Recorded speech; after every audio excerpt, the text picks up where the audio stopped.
Baik, gitu. Bismillahirrahmanirrahim. Assalamualaikum warahmatullahi wabarakatuh. Alhamdulillah wassalatu wassalamu ala rasulillah wa ala alihi wa sahbihi wa mawalah wa la hawla wa la quwata illa billahi wa ba'd. Alhamdulillah, segala puja dan puji hanya milik Allah Subhanahu wa ta'ala. Salat dan juga salam kita hadiahkan kepada Rasul kita, Nabi kita Muhammad sallallahu alaihi wasallam. Allahumma salli ala sayyidina Muhammad wa ala alihi wa sahbihi wa man sara ala nahjihi ila yaumiddin. Sebagaimana yang sudah kita janjikan, ke pembahasan yang kita bahas adalah membahas tafsir dari surat-surat pendek dalam juz Amma. Kenapa saya pilih tema ini? Karena kalau kita mulai dari surah Al-Baqarah, Al-Imran, saya gak yakin antum hafal masalahnya. Jadinya akan luput banyak faedah. Tapi kalau juz Amma saya kira walaupun tidak hafal semuanya, tapi kalau surat-surat pendek buat Tuhan ke bawah masih lah ya. Gitu ya. Artinya kalau kita baca surat-surat pendek minimal sedikit banyak tahulah tafsirnya, sehingga kita bisa lebih khusyuk lagi dalam sholat kita. Baik, kita mulai dari surat terakhir di dalam Al-Quran. Surat terakhir dalam Quran, surah An-Nas, ya. Sebagaimana surat yang pertama dalam Al-Quran itu surah Al-Fatihah.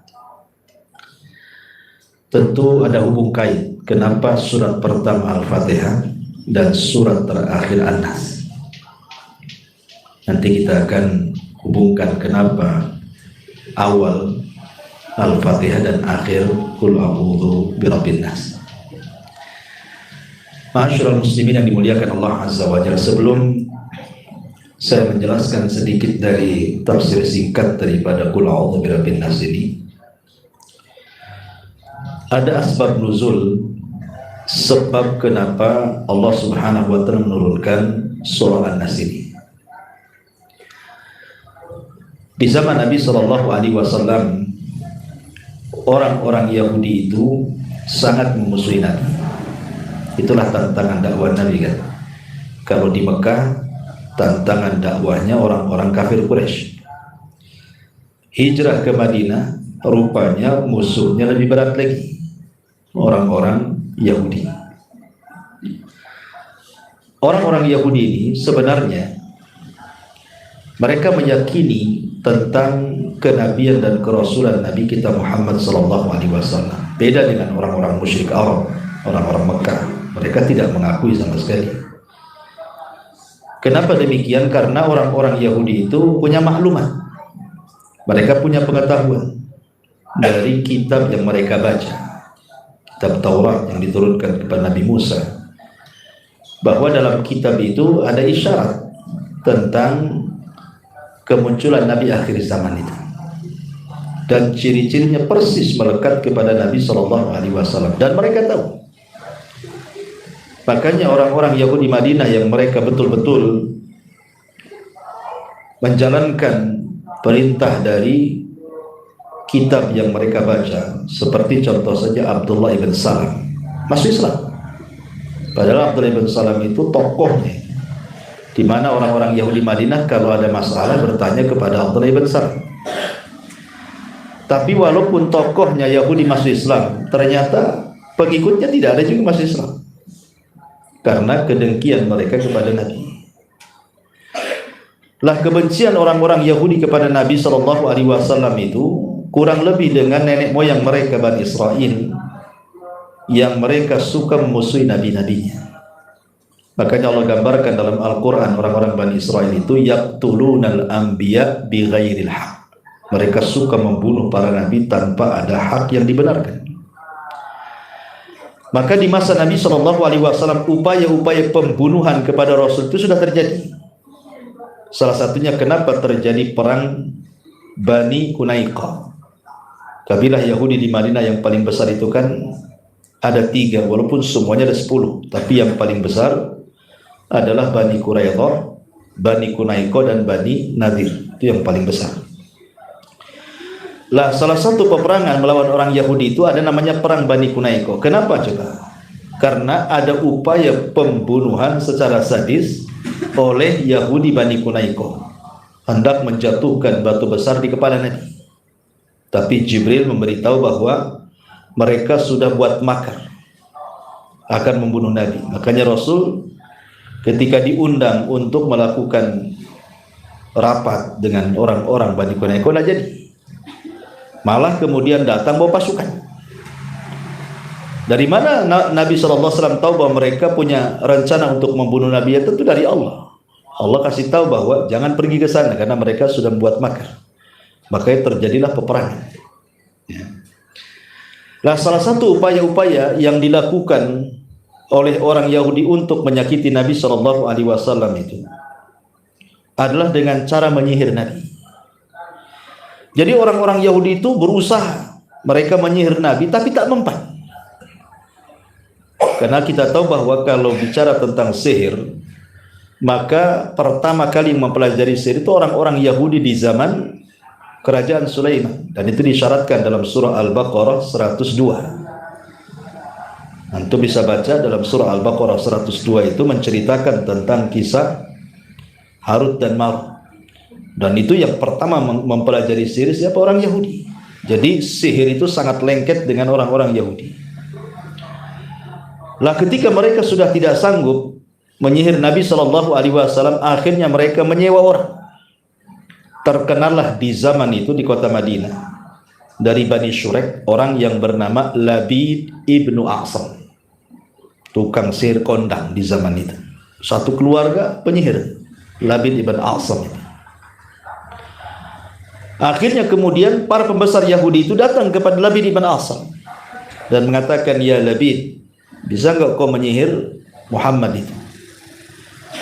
Awalnya tidak mau, tetapi dengan imbalan yang sangat besar, akhirnya kemudian Labid ibn A'sam siap menyihir Nabi. Diutuslah saudari-saudarinya untuk mencuri buhul. Karena sihir yang paling bahaya itu kalau sudah menggunakan buhul. Makanya Allah mengatakan dalam surah Al-Falaq, min syarri naffatsati fil 'uqad. Uqad itu artinya buhul. Apa yang dicuri dari buhul Nabi itu? Sisir. Jadi Labid menyuruh putri-putrinya atau saudari-saudarinya untuk mencuri sisir Nabi. Dan berhasil. Jadi akhirnya kemudian tercurilah sisir itu. Kebetulan dalam sisir itu terlilit 11 rambut Nabi SAW. Lah dengan sisir dan rambut yang terlilit itulah dijadikan buhul oleh Labid ibn A'sam untuk menyihir Nabi. Setelah kemudian mendapatkan buhulnya, maka kemudian Labid ibn A'sam meletakkan buhul itu di satu sumur namanya Ranunah. Sumur itu namanya Ranunah. Diletakkan di sumur itu. Kemudian mulailah Labid ibn A'sam dan keluarganya mempraktikkan sihir untuk menyihir Nabi. Subhanallah, berhasil. Nabi SAW terkena sihir. Sampai dijelaskan ulama sejarah itu 6 bulan Nabi SAW terkena sihir. Tapi tentu maksudnya terkena sihir Nabi tidak mempengaruhi wahyu, tidak. Hanya melemahkan fisik Nabi. Melemahkan saja. Nabi itu kan diberikan kekuatan 40 orang laki-laki. Jadi ketika terkena sihir Labid bin A'sam itu lemah badannya. Bahkan terkadang Nabi SAW lupa. Umpamanya tahu-tahu mandi junub pagi-paginya, padahal dia tidak junub, gitu ya. Jadi selama 6 bulan tuh. Sehingga kemudian Aisyah radhiyallahu anha ummul mukminin ini merasa aneh dengan Nabi SAW. Akhirnya Aisyah menyarankan agar Nabi SAW meminta fatwa kepada Allah Azza wa Jalla. Ada apa gerangan dengan dia gitu. Maka Nabi SAW mulai dari ba'da isya terus melaksanakan qiyamul lail sampai mendekati subuh. Ketika hampir mendekati subuh, Rasul sempat tertidur sejenak. Disitulah Allah Subhanahu wa Ta'ala kemudian memerintahkan Jibril dan juga malaikat lain untuk turun mengobati Nabi Sallallahu Alaihi Wasallam. Maka turunlah malaikat Jibril, ada yang mengatakan Jibril dan Mikail, ada yang mengatakan yang lainnya. Akhirnya kemudian malaikat Jibril dan malaikat ini kemudian turun. Jibril berdiri di kepala Nabi Sallallahu Alaihi Wasallam dan malaikat lainnya di kaki Nabi. Kemudian Jibril bertanya, ada apa dengan Muhammad ini? Maka malaikat satunya mengatakan huwa matbub. Dalam bahasa Arab matbub itu artinya masyhur, kena sihir. Dan Jibril mengatakan siapa yang menyihirnya? Maka kemudian malaikat ini mengatakan Labid ibnul A'sam. Kemudian kata Jibril, dengan apa dia menyihirnya? Maka dijawab dengan sisir dan lilitan rambut. Kemudian ditanya di mana diletakkan buhulnya? Di sebuah sumur namanya Ranuna. Maka ketika itu Jibril membacakan 2 surat untuk meruqyah Nabi. Maka Jibril kemudian membacakan Qul a'udzu birabbil falaq dan Qul a'udzu birabbin nas. Disitulah turun 2 surat perlindungan. Jadi sebab 2 surat ini turun dan dibacakan Jibril kepada Rasul karena Rasul terkena sihir. Makanya kenapa 2 surat ini oleh para ulama disebut muawwidhataini, 2 surat perlindungan. Jadi kalau antum hendak meruqyah, baca 2 surat ini. Ada orang kesurupan nih, baca saja 2 surat ini. Ya, tetapi ruqyah itu kan syar'i, sehingga harus yakin. Jangan dibuat coba-coba. Coba-coba saya. Ya kalau mempan, alhamdulillah, tak mempan ya tak apa-apa, namanya coba-coba. Bukan. Jangan coba-coba. Agama itu jangan dibuat coba-coba, harus yakin. Yakin, mantap gitu ya. Ini memang surat perlindungan. Langsung dibacakan dengan penuh keyakinan. Jangan main coba-coba. Nggak boleh perobatan dalam Islam itu coba-coba. Malah nggak akan terjadi. Nggak akan manjur kalau coba-coba. Karena antum ragu-ragu dengan Quran masalahnya. Sehingga harus yakin, niatkan bacaannya ini untuk pengobatan karena Allah Subhanahu wa Ta'ala.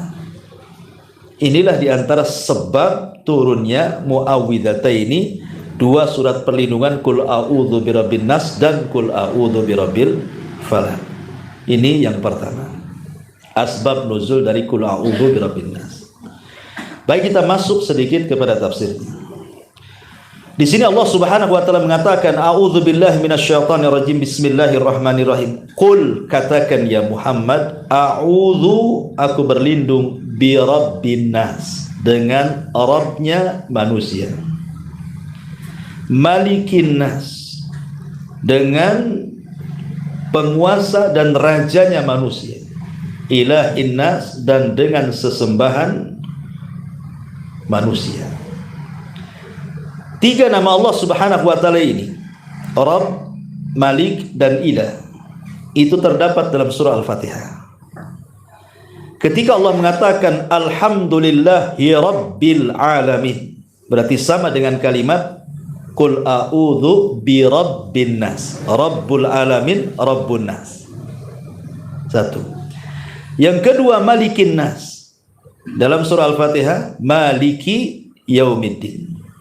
Bisa dibaca Maliki Yaumiddin, bisa dibaca Maliki Yaumiddin, Malikin nas. Ya. Ilahin nas sama dengan Iyyaka na'budu wa iyyaka nasta'in. Karena ilah itu artinya ma'bud, yang disembah. Tuhan itu kan yang disembah kita, maka disebut ilah. Kalau dikasih alif lam jadi Allah. Ya. Itu sama dengan kalimat Iyyaka na'bud, hanya kepadamu ya Rabb, itu sama dengan kalimat ilahin nas. Makanya kenapa awal dan akhir surat ditutup dengan, diawali dengan 3 tauhid dan diakhiri dengan 3 tauhid juga kan. Rububiyah, uluhiyah, asma dan sifat. Ya, awal dan akhir tauhid.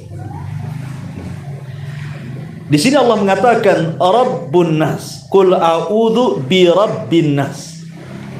Katakan ya Muhammad, aku berlindung berlindung kepada Rabbnya manusia, berlindung kepada penguasa manusia, berlindung kepada sesembahan manusia. Untuk apa? Berlindung dari apa? Ya. Maka Allah jawab, min syarri waswasil khannas, berlindung dari keburukan waswas. Waswas di sini artinya syaitan. Dari keburukan syaitan.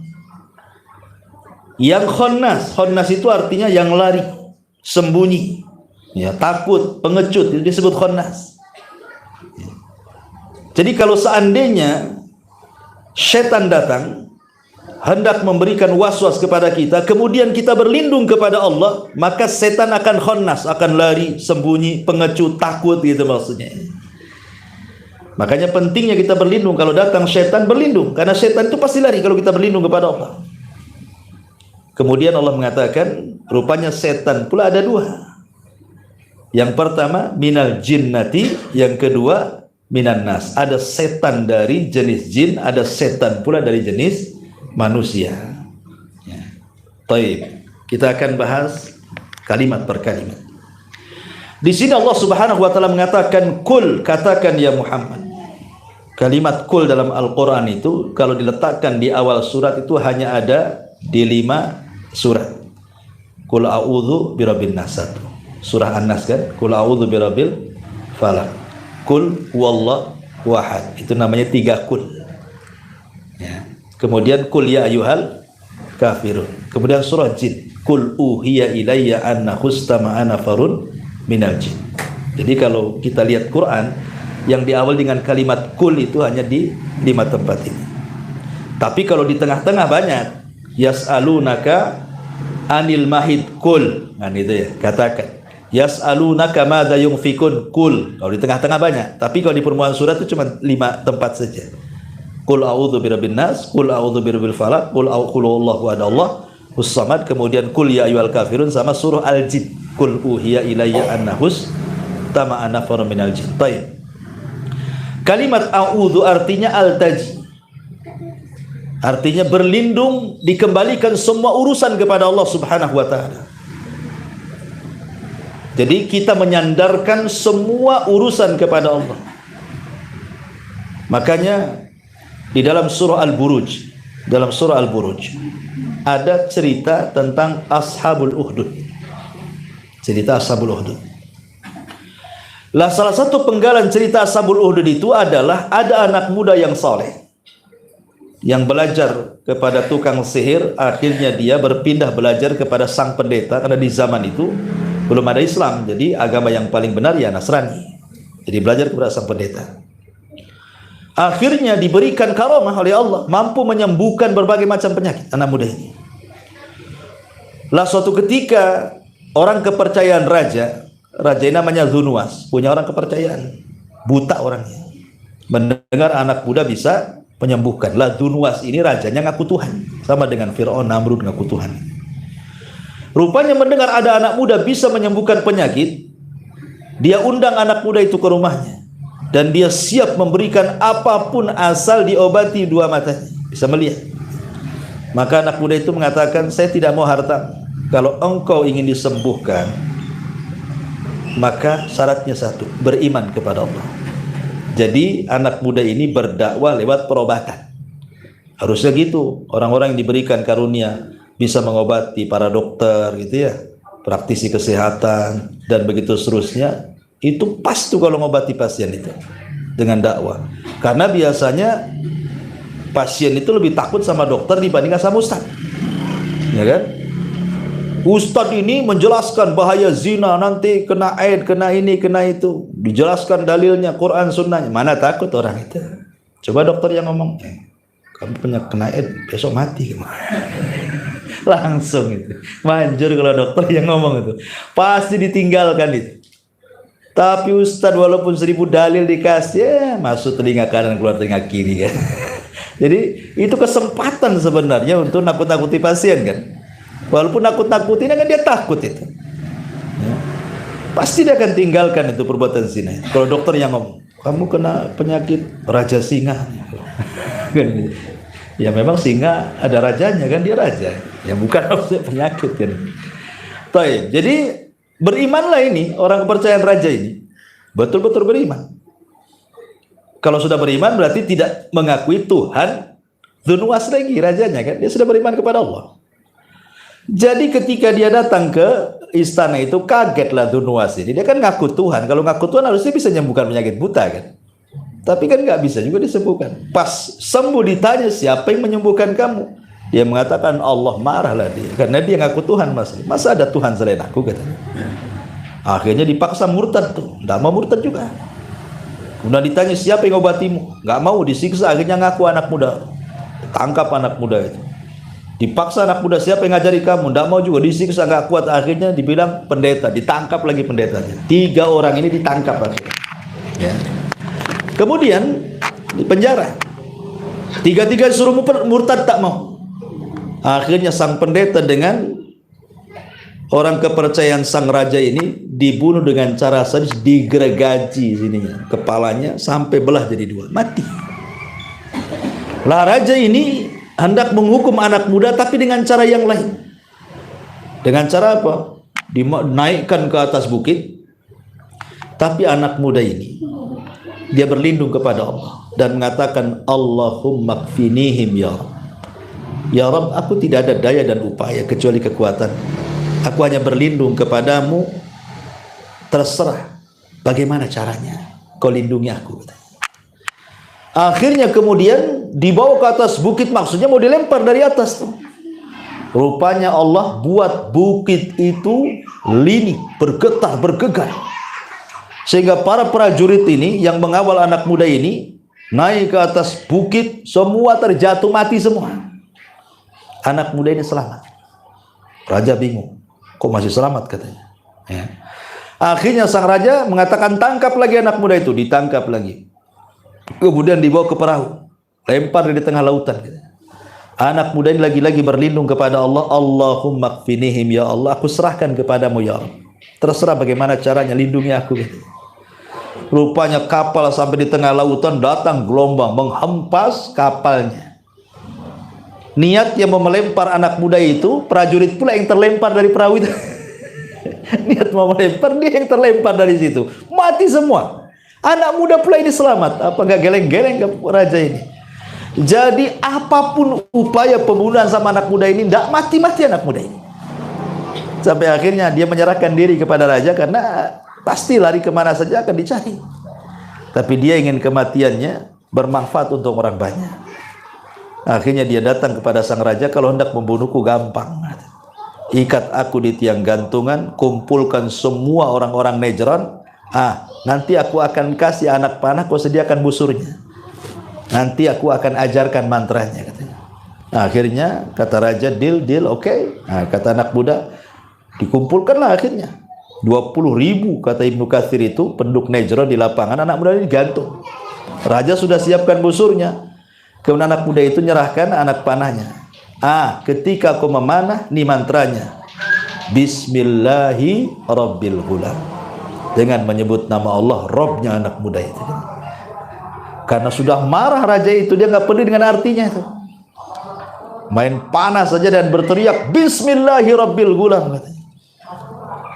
Otomatis kalau dia mengatakan Bismillahi Rabbil Ghulam, kan membatalkan ketuhanan dia. Selama ini kan ngaku Tuhan dia.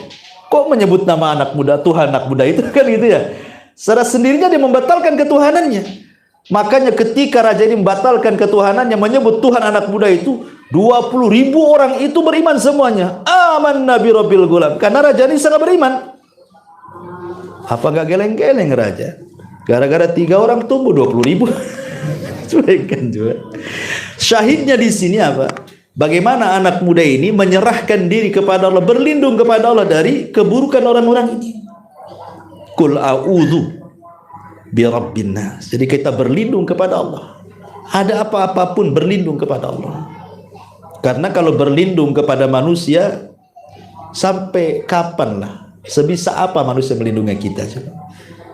Orang berlindung kepada pengacara, kalah pula di pengadilan pengacaranya. Udah bayar mahal, kalah kan gitu ya. Berlindung kepada polisi, minta duit, ada duit kan. Semacam ceritanya kan. Masyarul muslimin yang dimuliakan Allah, Qul a'udzu bi rabbil falaq. Ar-Rabb itu terlahir pada kalimat ini sebuah tauhid yang disebut dengan rububiyah. Dan tauhid rububiyah itu diambil dari 3 kata: al-khalqu al-khalqu penciptaan, kemudian al-mulku kekuasaan, kemudian at-tadbiru pengaturan. Jadi ketika kita meyakini bahwa Allah itu adalah Rabb, berarti kita meyakini bahwa Allah itu satu pencipta, satu penguasa, satu pengatur. Berarti 3 ya. Pencipta satu, yang kedua penguasa, yang ketiga pengatur. Jadi ketika Allah menciptakan langit dan bumi, berarti Dia memiliki langit dan bumi. Lillahi ma fis samawati wal ardh. Semua yang ada di langit dan di bumi milik Allah. Dan ketika itu milik Allah, maka Allah atur sedemikian rupa langit dan bumi itu. Ya, Allah atur gunung-gunungnya, hutan-hutannya, kemudian laut-lautnya, sungai-sungainya, sak manusianya, rizkinya, dan begitu seterusnya Allah atur. Lah ketika itu keyakinan kita kepada rububiyah, berarti tidak ada yang menciptakan kecuali Allah, tidak ada yang mengatur kecuali Allah, tidak ada yang menguasai kecuali Allah. Jadi jangan pula ada keyakinan di sana ada pencipta selain Allah, pengatur selain Allah, penguasa selain Allah. Karena ada sebagian orang itu yang kemudian mereka melakukan kesyirikan dalam bab ini. Contohnya, ada sebagian orang-orang yang hidup di pantai Laut Selatan. Mereka punya keyakinan bahwa sebagian pantai itu ada penguasanya. Seorang perempuan, seorang ratu, namanya Nyi Roro Kidul. Kidul saja ya, nggak ada ngetan, ulun, nggak ada, kidul saja. Nyi Roro Kidul. Ya. Sempat ada 4, bingung juga. Nyi Roro ngetan, Nyi Roro Kidul, Nyi Roro ngaler gitu ya. Jadi sebagian mereka kita lihat kan, apabila datang bulan Syura itu, apa yang mereka lakukan? Nyembelih kerbau kan? Kemudian kepalanya dilempar ke lautan. Entah apa maksudnya kan? Kan sayang kerbau itu. Nanti buat gulai atau apa kan enak, dilempar pula ke lautan. Sayang kan? Untuk apa keyakinannya? Rupanya ada keyakinan mereka itu justru membahayakan akidah, karena diberikan, dipersembahkan untuk Nyi Roro Kidul kan begitu ya. Kalau keyakinannya seperti ini namanya bersyirikat, menyekutukan Allah dalam bab rububiyah. Kenapa? Karena tidak ada yang mengatur alam semesta ini kecuali Allah. Kok Anda pula mengatakan sebagian laut ini diatur oleh Nyi Roro Kidul? Kan berarti bersyirikat dengan Allah di sini. Allah tidak punya syarikat. Mau pantai selatan, mau pantai utara, mau pantai manapun Allah yang ngatur. Jadi tidak ada yang ngatur. Makanya kenapa di sini dimulai dengan kalimat Arab rububiyah, supaya memantapkan tauhid kita kepada Allah dalam bab rububiyah. Kemudian Maliki Yaumiddin. Maliki Yaumiddin. Qul a'udzu birabbin nas, malikin nas, raja manusia. Ya, karena Allah adalah rajanya manusia. Makanya dalam ilmu tauhid itu tidak boleh seorang diberi nama Malikul Muluk. Nggak boleh ada orang dikasih nama Malikul Muluk, raja di raja gitu. Rajanya para raja, nggak boleh. Atau Ahkamul Hakimin, hakimnya para hakim, nggak boleh. Itu nama-nama yang terkandung sifat yang khusus bagi Allah. Makanya dalam kitab tauhid dijelaskan tuh, tidak boleh orang memberi nama anak dengan kalimat Malikul Muluk ataupun Ahkamul Hakimin. Enggak boleh, karena raja satu-satunya raja baik di dunia ataupun di akhirat hanya Allah Subhanahu wa taala. Makanya saat dunia dihancurkan, manusia diwafatkan, jin diwafatkan, malaikat diwafatkan, sehingga tidak ada makhluk yang berakal, sementara Allah sedang menghancur-hancurkan langit, bumi, semua dihancurkan dalam 40 itu. 40, entah 40 hari, 40 bulan, 40 Allahu alam, pokoknya di angka 40. Maka Allah Subhanahu wa taala mengatakan limanil mulkul yaum. Sekarang kalian tahu siapa raja kalian. Karena tidak ada yang menjawab, semua dah mati. Ya. Maka Allah jawab sendiri, lillahil wahidil qahhar. Maka langit dan bumi dan alam semesta ini pemiliknya adalah zat yang satu, al-wahid. Maksudnya Allah al-qahhar, yang maha mampu untuk mengirimkan hukumannya. Ya. Itu disebut Malikin Nas. ilahin nas.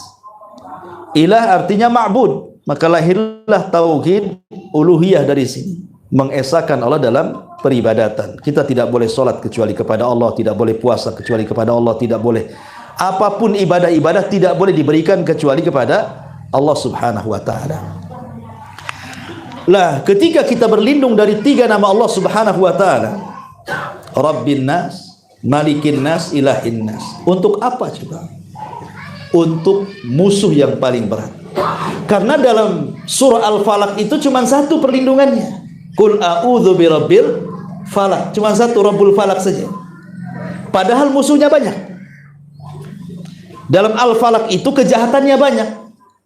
Pertama, min syarri ma khalaq, keburukan yang Allah ciptakan. Yang kedua dari ghasik, malam hari. Karena malam itu tempat sarangnya setan, sedang berusaha untuk menggoda manusia. Kekuatan setan itu menguat di malam hari. Kemudian dari tukang-tukang sihir yang mengirim sihir. Kemudian dari tukang hasad yang menghasadi manusia. Tetapi berlindung dengan satu nama saja. Qul a'udzu birabbil falaq. Giliran qul a'udzu birabbin nas berlindung dari tiga nama lagi. Qul a'udzu birabbin nas, Malikin nas, Ilahin nas. Kenapa? Karena rupanya musuhnya jauh lebih berat dibandingkan dalam musuh yang dijelaskan dalam Al-Falaq. Padahal ada 4 musuh tuh. Kenapa? Karena surah Al-Falaq itu bicara tentang musuh dari luar. Musuh dari luar semuanya. Ya. Orang yang hasad kan orang luar, di luar. Kemudian penyihir di luar, setan di luar, makhluk yang buruk yang Allah ciptakan di luar. Tapi dalam An-Nas ini musuhnya di dalam. Ya kan? Makanya orang munafik lebih jahat dibandingkan orang kafir kan? Karena orang kafir kan di luar, orang munafik di dalam. Nah, sama kurang lebih seperti itu. Lah dalam Qul a'udzu birabbin nas ini bicara tentang musuh dalam dada kita ini. Musuh dalam dada kita. Tetapi kalau Qul a'udzu birabbin nas, Qul a'udzu birabbil falaq ini bicara musuh dari luar semua. Ya. Apa ini? Mati. Tes. Tes tes.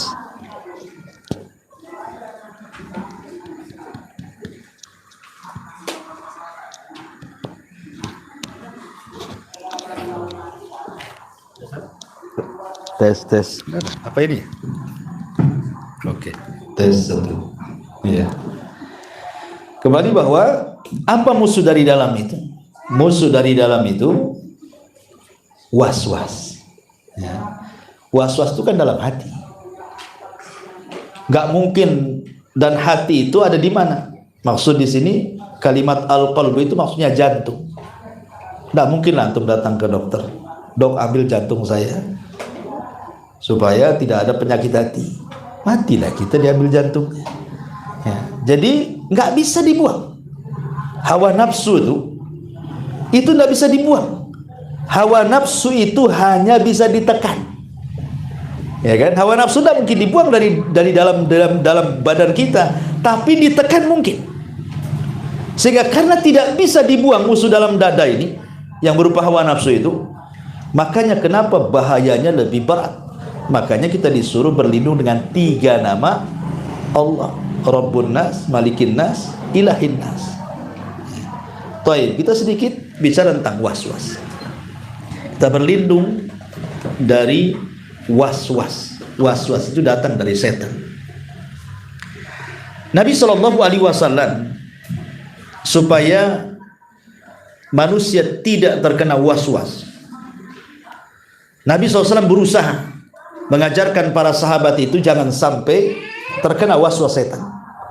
Satu malam Nabi SAW sedang berdua-duaan dengan istrinya namanya Safiyah bintu Huyai. Di zaman Nabi beda dengan zaman sekarang. Kalau zaman sekarang kan lampu terang, antum duduk sama istri nampaklah istri antum. Kalau duduk sama istri tetangga kan nampak juga. Itu kan istri antum, kok duduk di situ pula antum. Kalau zaman dulu kan tidak nampak. Jadi Nabi SAW duduk sama Safiyah, tidak tahu itu siapa. Jangan-jangan wanita lain kan itu. Ketika Nabi sedang duduk-duduk dengan Safiyah itu di samping Masjid Nabawi, gelap, remang-remang, datang pula sahabat Nabi lewat 2 orang. Tiba-tiba ketika lewat di depan Rasul, dipercepat langkahnya. Kata Nabi SAW, jangan cepat-cepat melangkah. Ini di samping saya, istri saya Sofia, bukan wanita lain. Kemudian sahabat ini mengatakan, ya Rasulullah, kami tidak bersuudzon kepadamu. Nggak, katanya. Kata Nabi SAW, tidak. Setan itu masuk dari jalan darah. Kenapa Rasul mengatakan ini istri saya? Supaya kalau Rasul tidak ngomong begitu, nanti timbul prasangka orang itu. Kok Nabi udah banyak istrinya masih ada juga? Kan gitu ya. Setan datang. Jadi Nabi ingin memutus was-was tuh. Makanya Rasul menjelaskan, ini istri saya bukan siapa-siapa. Gitu ya. Sebab kalau Rasul diam tidak ngomong begitu, nanti timbul was-was, prasangka-prasangka yang aneh-aneh kan sama Nabi. Makanya Rasul mengatakan, ini istri saya. Kata sahabat, ya enggak mungkinlah kami suudzon kepada anda, wahai Rasul. Iya, memang anda tidak suudzon, tapi setan akan masuk dari jalan darah kalian, akan membuat was-was kepada kalian. Ya, setan ini pandai masalahnya. Ini satu kisah. Kisah yang lain, satu ketika Nabi SAW sedang di rumah Aisyah Ummul Mukminin radhiyallahu anha. Dan ketika itu Rasul sedang banyak tamu di rumahnya. Tahu-tahu Zainab ngirim makanan. Kemudian Aisyah cemburu lah, ini kan giliran saya, kan harusnya saya buat makan, kok dikirim pula dari istri lain gitu. Diambillah piring itu, dipecahkan pula sama Aisyah itu di depan tamu. Coba bayangkan, kalau Rasul tidak atau diam saja, kira-kira apa yang dikatakan tamu itu? Pasti akan macam-macam ngomongnya kan. Maka Nabi SAW untuk memotong adanya was-was di hati para sahabat itu, dia mengatakan apa? Gharat ummukum. Gak apa-apa, istri saya lagi cemburu, katanya. Kan enak bahasanya. Gak apa-apa, gak ada apa-apa, istri lagi cemburu itu. Kalau Rasul tidak ngomong begitu, kira-kira nih sahabat kalau habis keluar dari itu, pasti ngomong macam-macam. Masa istri Nabi kok kan itu pecah-pecahin piring depan kami, macam-macam pasti kan. Makanya untuk memutuskan supaya jangan masuk was-was ke hati-hati para sahabat, Rasul mengatakan gitu, gharat ummukum, enggak apa-apa, lagi cemburu lah dia, biarkan saja. Akhirnya nggak ada lagi was-was di hati para sahabat kan. Begitu Nabi memotong was-was. Karena setan ini kadang-kadang talaub dia bermain-main masalahnya. Kemudian contoh yang lain, Nabi SAW suatu ketika terbangun dari tidurnya, dilihatnya pula ada sebutir kurma, diambil dan hampir dimakannya, tapi Rasul tidak jadi, kemudian dilempar. Kemudian ditanya oleh Aisyah radhiyallahu anha, kenapa kau tak makan wahai Rasulullah? La'allahu minas sadaqah. Oh enggak mau saya, takutnya ini korma sedekah. Keluarga Muhammad tidak boleh memakan sedekah. Dilempar karena dianggap syubhat kan gitu ya. Syubhat itu datang dari was-was tuh. Jadi kalau antum ada syubhat, tinggalkan. Karena siapa yang jatuh kepada syubhat pasti jatuh kepada yang haram. Itu maksudnya ya. Jatuh kepada yang haram. Ketika Nabi SAW ada nih seorang laki-laki di zaman Nabi ingin menikah dengan orang desa sebelah. Masalahnya dia itu punya saudari sepersusuan tinggal di desa itu. Cuman tidak tahu yang satu yang mana yang disusukan wanita dari desa itu. Pokoknya adalah salah satu wanita dari desa itu yang disusui oleh ibunya. Jadi jatuhnya kan saudari sepersusuan kan gitu ya. Akhirnya Rasul melarang, tidak boleh menikahi semua gadis satu desa itu, karena dikhawatirkan terkena wanita yang sesusuan karena tidak tahu siapa satunya. Ya, itu menunjukkan apa? Supaya jangan terjadi was-was di sini. Maka perkara-perkara syubhat tinggalkan, itu karena datang dari was-was. Nah, begitulah setan itu menyesatkan Bani Adam, dimasuki lewat was-was dulu. Makanya di sini Allah mengatakan, Qul a'udzu birabbin nas, malikin nas, ilahin nas, min syarri, dari keburukan was-was. Dari mana? Khannas, dari syaitan yang suka bersembunyi. Jadi setan itu kadang-kadang datang, terkadang lewat kita, masuk ketika Anda mau sholat, kadang dibuatnya was-was.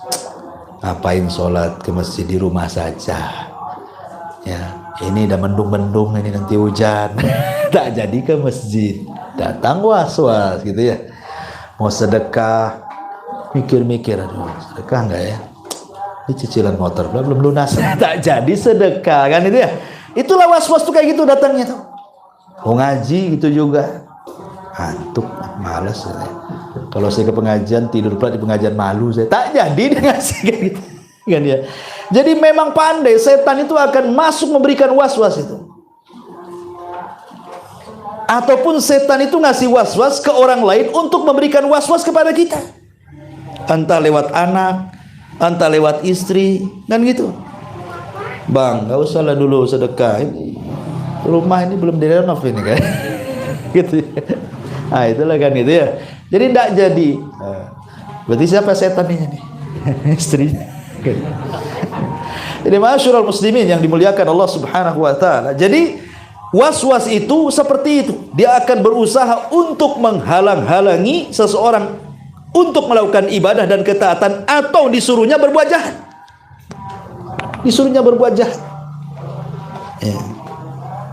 Sudah pukul aja orang itu katanya. Kurang ajar itu katanya. Dipukul sama dia akhirnya. Datangi saja, itu kurang ajar sama istrimu tuh. Ya gedor aja rumah, yang marahi aja dimarahi katanya. Akhirnya kena was-was, dilabrak pula orang. Akhirnya bertengkar, ramai lagi, panjang pula masalahnya kan.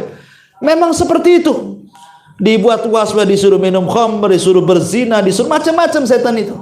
Dia berusaha bagaimana mencegat orang untuk beribadah atau ketaatan, atau disuruh untuk melakukan perbuatan jahat, atau disuruh-suruh ibadah tetapi diniatkan riya.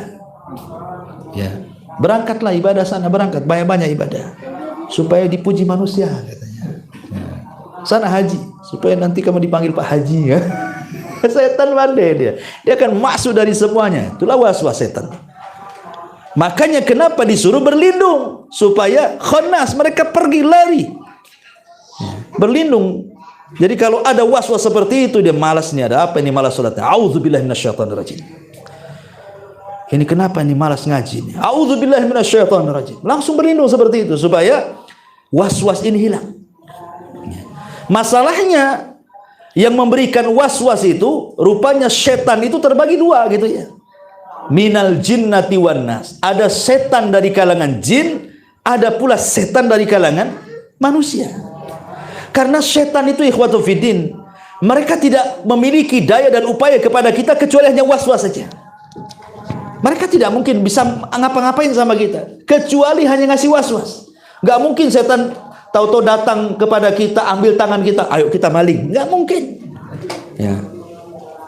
Narik tangan kita, ayo kita mabok, ayo kita zina, ayo kita, enggak mungkin. Setan itu hanya ngasih was-was saja. Tapi itu lebih hebat, coba bayangkan. Cuman ngasih was-was saja orang bisa macam-macam. Orang baik bisa menjadi membunuh, orang baik bisa jadi mencuri, bisa jadi korupsi, ya kan? Bisa jadi berbuat jahat, dan begitu bisa jadi syirik, macam-macam. Hanya was-was saja. Nabi Adam alaihi salatu wassalam, kurang apa nikmat di sorga itu? Semua dihalalkan. Dan kenikmatan sorga itu tidak bisa dilihat mata, didengar telinga, terlintas pun tidak. Artinya Nabi Adam itu dihalalkan memakan apapun, menikmati apapun di sorga. Hanya Allah melarang satu dari sekian ribu kenikmatan sorga. Hanya diuji satu pohon aja. Boleh kau nikmati semuanya, tapi jangan dekat-dekat pohon ini, itu saja. Lah datang syaitan iblis ini ngasih was-was. Fa waswasalahu masyaitan, kata Allah. Mulailah setan ngasih was-was kepada Adam dan Hawa. Dibuatnya penasaran. Kenapa dari sekian pohon di sorga yang begitu banyak dengan buah-buahan, kenapa yang itu dilarang? Mulai itu. Kenapa yang satu itu dilarang itu? Masuk setan. Kemudian membisikkan di telinganya Adam itu. Tahu nggak wahai Adam, kenapa Allah melarang satu pohon itu? Alasannya cuma dua, agar engkau tidak jadi malaikat dan agar engkau dikekalkan di surga. Kalau engkau makan itu, kau jadi malaikat atau kau akan kekal, katanya. Ya berpikir Adam ini kan nikmat di surga, ya pengenlah jadi malaikat atau pengen hidup kekal kan. Mulai dia mendekati. Pada Allah mengatakan wala taqrabu, ya, jangan mendekati. Mulai mendekati. Mendekat itu biasanya akhirnya apa? Ketika mendekat, penasaran tuh. Karena dengan mendekat kan melihat. Dengan melihat, memandang, mulai timbul, ada apalah dengan pohon itu. Datang setan. Mulai mencicipi. Akhirnya diusir dari surga. Coba bayangkan sekelas Adam bisa terkena was-was iblis, akhirnya terusir dari surga. Kurang apa Adam diberikan pengetahuan, wa 'allama Adamal asma'a kullaha. Apalagi anak keturunan, apalagi antum-antum pula. Adam aja lah bapak kita nabi lagi terkena was-was. Kita ini siapa? Nabi bukan, wali ya bukan, wali muridnya ya. Makanya harus banyak-banyak berlindung kepada Allah Subhanahu wa taala. Masalahnya di sini Allah sebutkan ada dua setan di tengah-tengah kita itu. Setan dari makhluk yang tidak bisa dilihat dari kalangan jin, dan setan pula dari kalangan manusia yang nampak di depan kita. Kadang-kadang kawan datang, ibu-ibu kadang-kadang kan kumpul-kumpul. Baik, kumpul-kumpul itu kan Bu, entah arisan dengan tetangganya. Awalnya bab arisan dibicarakan. Mulai tetangganya gibahin tuh. Sebenarnya kalau ibu langsung pamitan, selesailah Bu. Ibu tidak terkena was-was setan itu. Masalahnya ibu pula suka duduk. Memang ibu tidak ikut gibah, telinga menikmati. Kok enak kali orang itu ngomong. Karena yang dibicarakan musuh dia masalahnya. Pas pula ini ada boloknya saya di sini katanya. Ya Bu ya. Setan itu Bu, yang di samping itu bukan orang, itu setan itu. Setan dari kalangan manusia. Nah, tapi jangan bilang kau ini setan, bukan, jangan. Tersinggung nanti Bu ya. Nggak boleh ya. Atau kadang-kadang yang ikhwan gitu kan. Mancing yuk. Mancing. Nanti tak lagi zuhur. Nanti sholat di sana katanya. Mulai dia diajak sana. Sampai sana lupa sholat. Udah dekat-dekat asar, kita belum sholat ini, gimana ini? Akhirnya sholatnya cepat-cepatan. Memang sholat, tapi kan diakhirkan waktunya jadinya kan. Pernah setan, pandai kan? Kadang-kadang diajak kawannya entah kemana gitu ya. Kalau orang-orang awam itu kadang-kadang diajak ke tempat-tempat maksiat, ya, ke diskotik, kemana-kemana. Naudzubillah. Itulah setan dari kalangan manusia. Ada juga setan dari kalangan jin. Nah ini yang bahaya kan gitu ya. Karena kan jin nggak kelihatan masalahnya. Dia ngasih was-was, bisikan-bisikan saja. Makanya setiap manusia itu ada qarin. Ada jin namanya jin qarin. Memang Allah Subhanahu wa taala ciptakan jin jin qarin ini sengaja untuk mengqarini manusia. Maka disebut qarin. Qarin itu artinya teman. Sejak lahir sudah jadi temannya. Sampai dia wafat. Jin qarin itu tidak akan lepas daripada manusia. Tugasnya apa? Ngasih was-was. Makanya Allah mengatakan dalam Al-Quran apa? Ya'idukumul faqra wa ya'murukum bil fahsya. Ketika mau sedekah, si korin ngomong, jangan, nanti kau fakir, habis uang di dompet, jangan, gak jadi kan gitu ya. Atau ya'murukum bil fahsya, disuruh kita berbuat jahat. Sudah keluar saja, daripada malam-malam kau tak bisa tidur, keluar. Disuruh keluar, ya kan? Itulah jin qarin itu seperti itu memang. Dia berusaha lah, itulah disebut dengan waswas al-khannas di situ. Kita ini diberikan waswas luar biasa. Makanya kenapa Allah Subhanahu wa taala turunkan qul a'udzu birabbin nas ini untuk perlindungan. Sering-seringlah baca ini. Kenapa disuruh dibaca sebelum tidur kan? Rasul menyuruh kita membaca 3 qul sebelum tidur itu. Qul huwallah, qul a'udzu birabbil falaq, qul a'udzu binanas, kemudian diusapkan 3 kali ke badan kita. Supaya ketika kita tidur tidak diganggu setan. Ya. Makanya orang-orang yang jarang berdoa sebelum tidur atau membaca 3 qul atau ayat kursi sebelum tidur, biasanya mimpinya aneh-aneh tuh. Ya, karena setan itu memang sengaja masuk ke dalam mimpi manusia. Ketika dia tidak berzikir, kiri kanannya setan. Tapi kalau dia berwudu sebelum tidur, kemudian membaca doa tidur, kemudian membaca Al-Quran, diusap-usapkan, itu kita diuntungkan. Kenapa? Tidur kita jadi ibadah.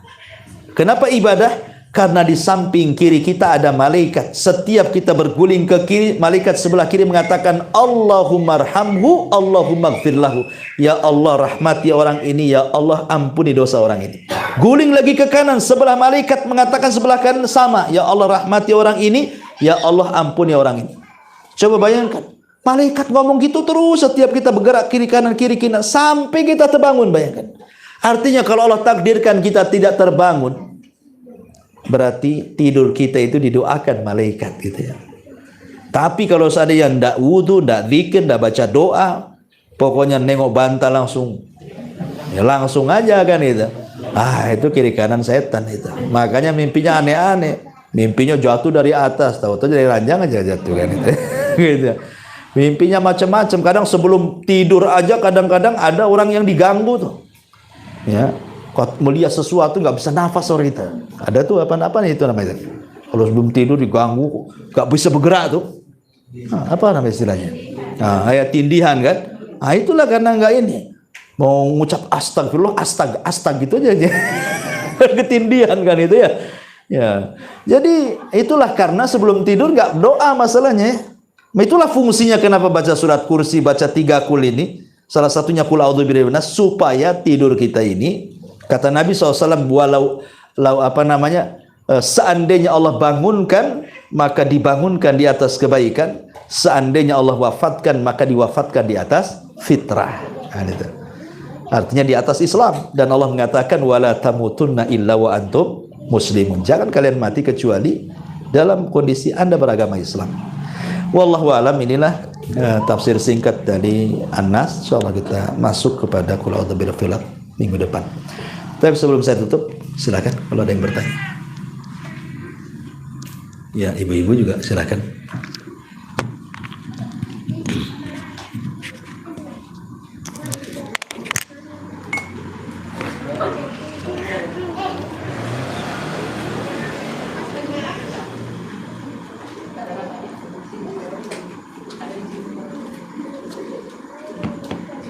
Halo, ada?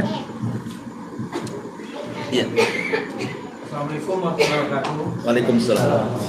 Ustaz mau nanya, bagaimana caranya supaya kita terhindar dari was-was pengaruh dari jin yang berwujud manusia tadi? Ya, alhamdulillah, salatu wassalamu ala rasulillah, amma ba'du. Yang bisa menghilangkan was-was itu pertama adalah ilmu. Ilmu itu penting. Karena kalau orang punya ilmu, ini halal, ini haram, ini boleh, ini tidak, begini cara sholat yang benar, begini cara puasa yang benar, begitu seterusnya, nggak akan tersentuh was-was. Karena orang yang tidak punya ilmu itulah akhirnya banyak was-was. Ada ikhwan kita itu selalu curhat dengan saya, selalu bilang kena was-was. Ya, Ustadz, saya ini kadang-kadang kalau sholat ini gimana gitu katanya. Kadang-kadang terasa ada habis kencing kemudian dibersihkan kemaluannya, tapi kayak masih ada kayaknya sedikit keluar gitu. Jadi saya ini was-was terus katanya. Ya. Jadi saya tanya, apa setiap antum kencing seperti itu? Kayaknya. Berarti kan kena was-was dia. Tapi kalau orang tahu ilmunya, kalau Anda sudah kencing, sudah berusaha mengkencing, sudah selesai lah, perasaan antum tidak akan keluar lagi. Kemudian antum cuci, kemudian qadarullah kemudian ada sedikit keluar. Para ulama mengatakan tidak memadaratkan.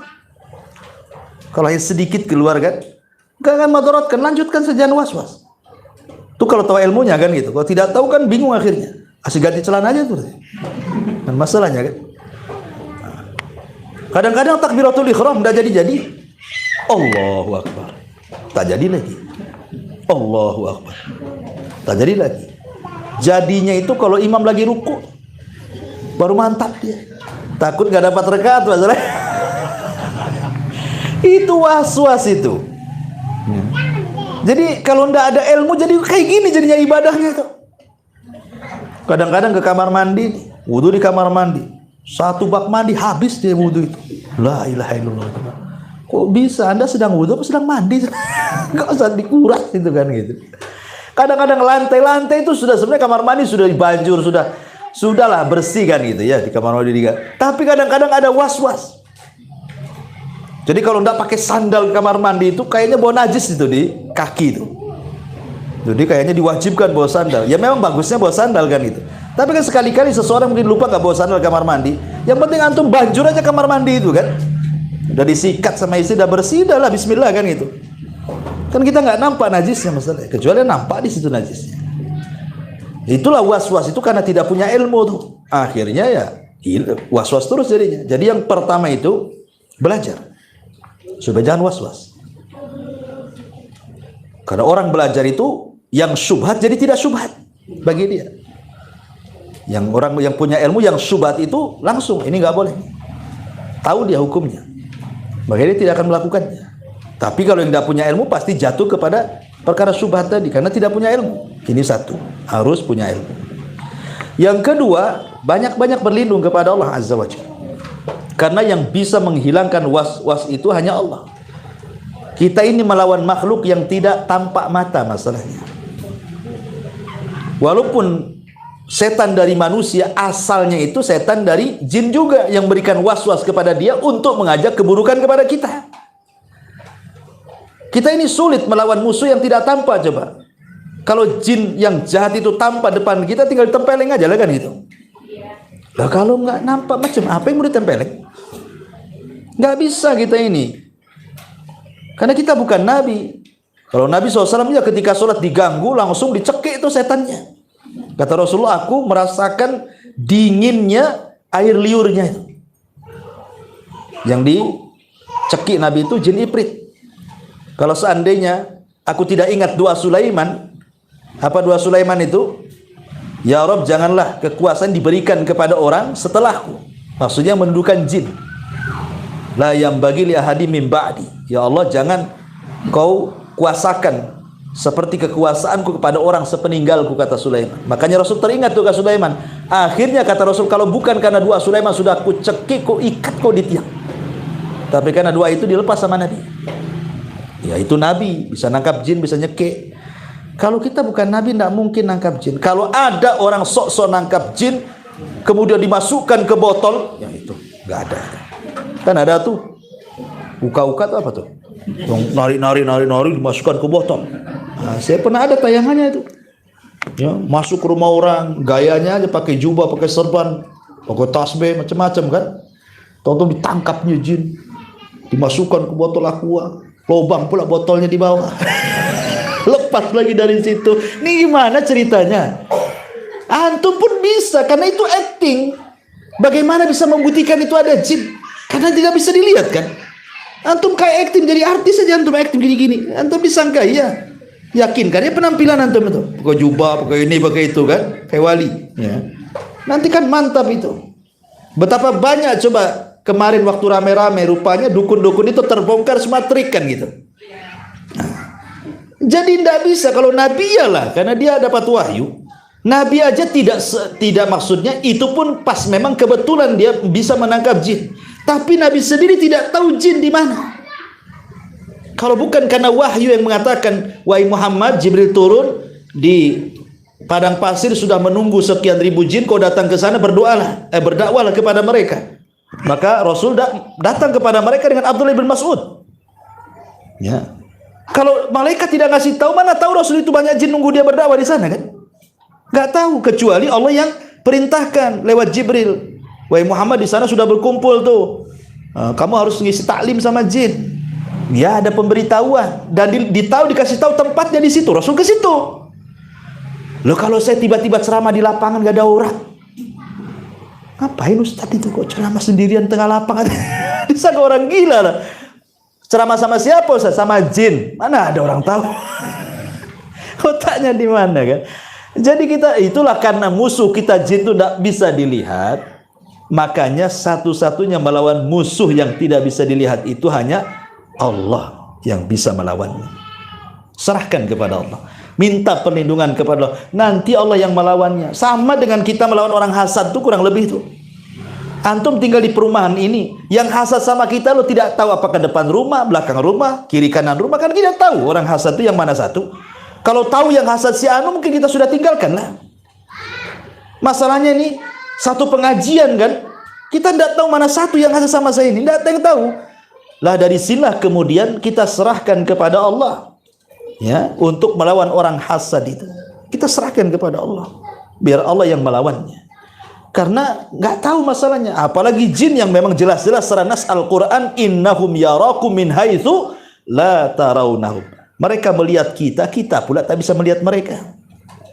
Karena kita tidak bisa melihat mereka, hanya Allah yang tahu bagaimana cara menghadapinya. Berlindunglah kepada Allah dengan membaca qul a'udzu birabbin nas atau qul a'udzu birabbil falaq atau a'udzu billahi minasyaitonir rajim min hamzihi wa nafthihi wa nafsihi, ya. Berlindung kan banyak doa-doa perlindungan yang diajarkan Nabi Sallallahu Alaihi Wasallam. Nah itu untuk menghilangkan waswas ya tadi, ilmu dan minta perlindungan kepada Allah. Setelahnya serahkan semua kepada Allah Subhanahu Wa Taala. Wallahu a'lam. Ya, saya kira cukup. Mudah-mudahan ada manfaatnya. Insyaallah nanti lanjutkan minggu depan dengan surah Al-Falaq. Subhanakallahumma bihamdika asyhadu an la ilaha illa anta astaghfiruka wa atubu ilaik. Allahu ta'ala alam. Assalamualaikum warahmatullahi wabarakatuh.